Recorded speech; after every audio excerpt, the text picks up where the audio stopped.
Hello YouTube, it's Decadence here. So I decided to make a video explaining what we know so far about the PvP flagging system in Ashes of Creation.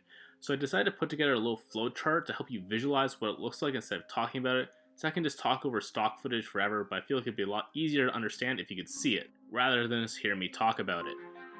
Okay, so here is the flowchart that I created to help understand the flagging system in Ashes of Creation. So I've kind of color coded into three different colors: blue for a non-combatant, purple for a combatant, which is someone who's flagged for PvP, and red for someone who has the corrupted status applied to them. Now I will start with non-combatants just because it's the easiest place to start the video, as it's the most natural place, as that is what your general character status will be in Ashes of Creation.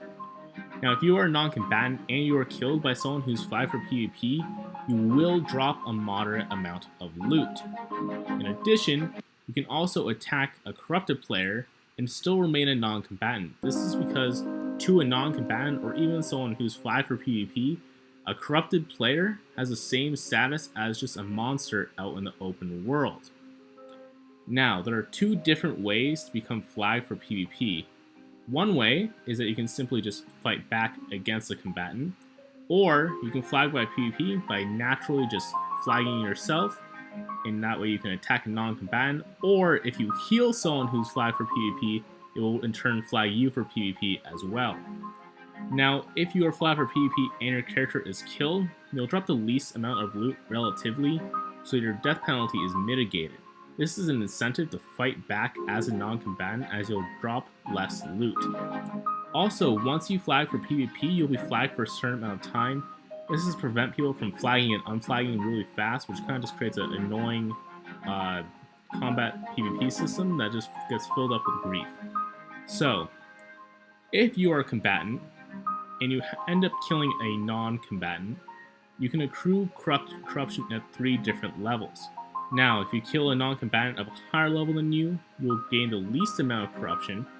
If you kill a combatant at the same level as you, you'll gain a moderate amount, and killing a non-combatant of a lower level will net you the most corruption gained. Now, when you are corrupted, you have a few different statuses applied to your character.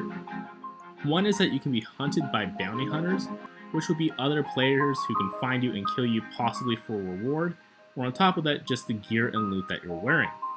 You also accrue experience debt, which is negative experience, which you need to earn back after your corruption status has been removed to begin earning experience once more. You also gain skill penalties, which I'm assuming has to do with how much damage you deal, but not much. This hasn't really been elaborated on by Steven Sharif, but I'm sure we'll find out more in the near future. Also, when you are corrupted, you can only lose corruption when your character dies.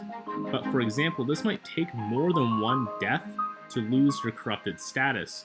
Let's just say, I'm just going to throw a random value like 8,000.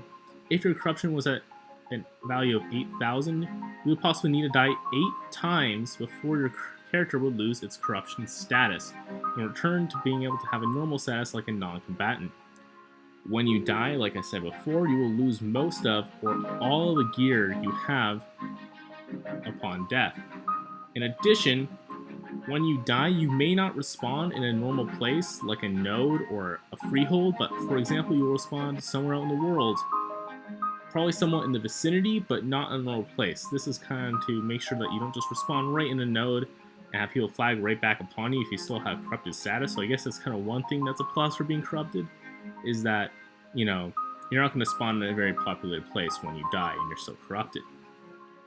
Now, the thing that I think is a pretty great system, and why I think this is a good system, is because if you are a non-combatant and someone who's flagged for PvP decides to attack you, and this person's been attacking you, they've killed you a couple times, you try fighting back and you still lose, if you choose not to fight back, you just remain a non-combatant, and they kill you, that character who killed you will then gain corrupted status, which is kind of bad because that means that anyone in the world can literally just attack you and kill you, and you'll probably lose most of your loot.